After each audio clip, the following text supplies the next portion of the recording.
Bharatiya Janata party के नेताओं से हमारी पार्टी में जो जितना बड़ा नेता है वह उतना ही ज़्यादा संपर्क में है।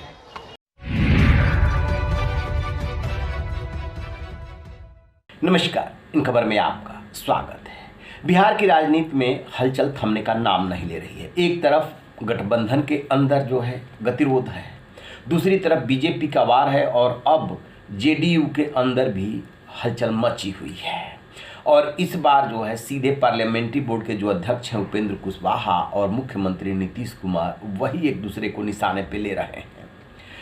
उपेंद्र कुशवाहा एम्स दिल्ली में भर्ती थे और बीजेपी के कुछ नेता मिल गए थे। इस पे जब नीतीश कुमार से पूछा गया था तो उन्होंने तंज कस दिया था।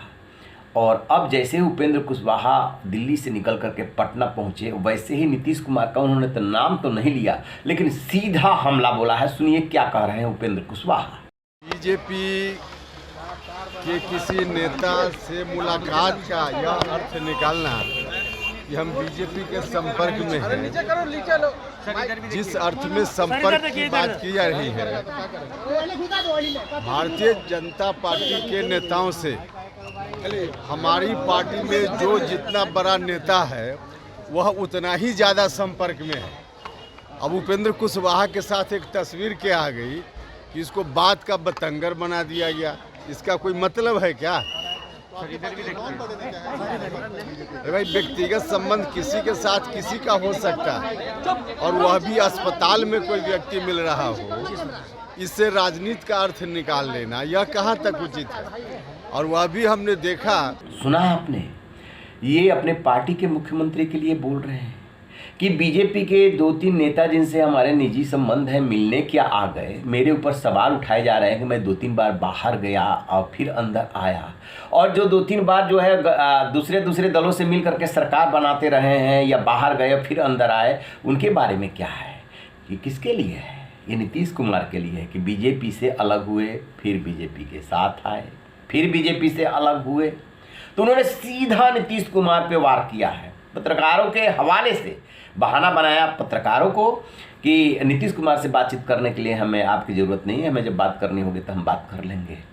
लेकिन उनका जो वार है वो नीतीश कुमार पर है और साफ ये भी एक बार कर दिया है कि जेडीयू कमज़ोर हो रही है, इसकी कोई सूद लेने वाला नहीं है। जबकि ललन सिंह कह चुके हैं कि जेडीयू मजबूत कर रही है। बात इतनी ही होती तो भी फिर बात चल जाती। उन्होंने तो यहाँ तक कह दिया कि जेडीयू के जितने बड़े नेता हैं वो सब बीजेपी के संपर्क में है। अब समझ जाइए इसका इशारा। उनका मानना है कि जो नीतीश कुमार हैं वो बीजेपी के संपर्क में है, चाहे जी बैकडोर के किसी नेता के माध्यम से हो, और सीधा वो वार कर रहे हैं। आरजेडी पे वार कर ही चुके हैं कि वो बीजेपी से मिली हुई है। इसके पहले उपेंद्र कुशवाहा को लेकर के नीतीश कुमार ने क्या कहा था वो भी जरा सुन लीजिए। जरा उपेंद्र कुशवाहा जी को कह दीजिए हमसे बतिया लें। वो तो बाहर छोड़ के 2-3 बार गए फिर आए अपने सर।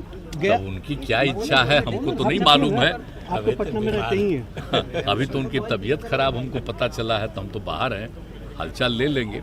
लेकिन अब जो कोई बात आ रही है वैसे तो सबको अपना अपना अधिकार है। देखिए, हमको जानकारी नहीं है कि उनका कुछ अभी हाल ही में मिले हैं तब पक्षी में बोल रहे थे, लेकिन अगर ऐसी कोई बात है तो हमको नहीं पता। पूछ लेंगे, स्वस्थ हो जाएंगे आएंगे तो पूछेंगे भी क्या मामला है। अब समझिए बात को। एक पार्लियामेंट्री बोर्ड का अध्यक्ष है और दूसरा जो है वो मुख्यमंत्री है। 2 बड़े नेता, मतलब इस समय यदि टॉप पोस्ट गिनी जाए तो कौन है? पार्टी अध्यक्ष ललन सिंह, पार्लियामेंट्री बोर्ड के अध्यक्ष उपेंद्र कुशवाहा, बेशक उनके पास कोई अधिकार ना हो, और तीसरे मुख्यमंत्री नीतीश कुमार। सबसे पावरफुल नीतीश कुमार है। जो इनसे पंगा लेता है उसको बाहर होना पड़ता है। आरसीपी सिंह उदाहरण है।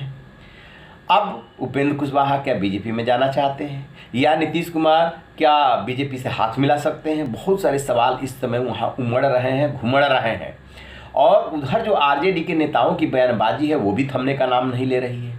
सबसे पहले वहाँ पे सुधाकर सिंह, उन्होंने बगावत की, मंत्री पद चला गया, नोटिस जारी हो गया, फिर भी नीतीश कुमार के पर हमला का कोई मौका नहीं चूक रहे हैं। फिर आए चंद्रशेखर यादव, उन्होंने तो वो किया कि वहाँ की राजनीति में तूफान आ गया। उन्होंने ऐसा सवाल उठा दिया कि संदेश दिए गए रामचरितमानस को लेकर के कि मानव रामचरितमानस में जो है दलितों और पिछड़ों की के लिए जो है खराब शब्द कहे गए हैं। नीतीश कुमार ने उस पर अपनी आवाज़ बुलंद की कि किसी के भी धार्मिक ग्रंथ को लेकर के ऐसा नहीं बोला जाना चाहिए, सबका है वो। और अब एक बार जो है आलोक मेहता सामने आ गए हैं, वो भी आरजेडी के नेता हैं, अब मंत्री हैं। वो कह रहे हैं 90% 10% आरक्षण वाले अंग्रेजों के दलाल थे। कहने का मतलब ये है कि आरजेडी के नेता ही नीतीश कुमार की सरकार को घेरने में लगे हुए हैं और जेडीयू के अंदर अलग लड़ाई चल रही है, और वो भी 2 बड़े नेताओं में। अभी देखते रहिए कि बिहार की राजनीति में आम चुनाव होने से पहले कितने रंग बदलते हैं, कौन गिरगिट की तरह रंग बदलता है, वहाँ पे क्या होने वाला है। बहुत कुछ अंदर खाने खिचड़ी पक रही है। तय मानिएगा 2024 के चुनाव से पहले वहाँ पे बड़ा बदलाव होगा। रहिए बेखबर, देखते रहिए इन खबर। Thank you.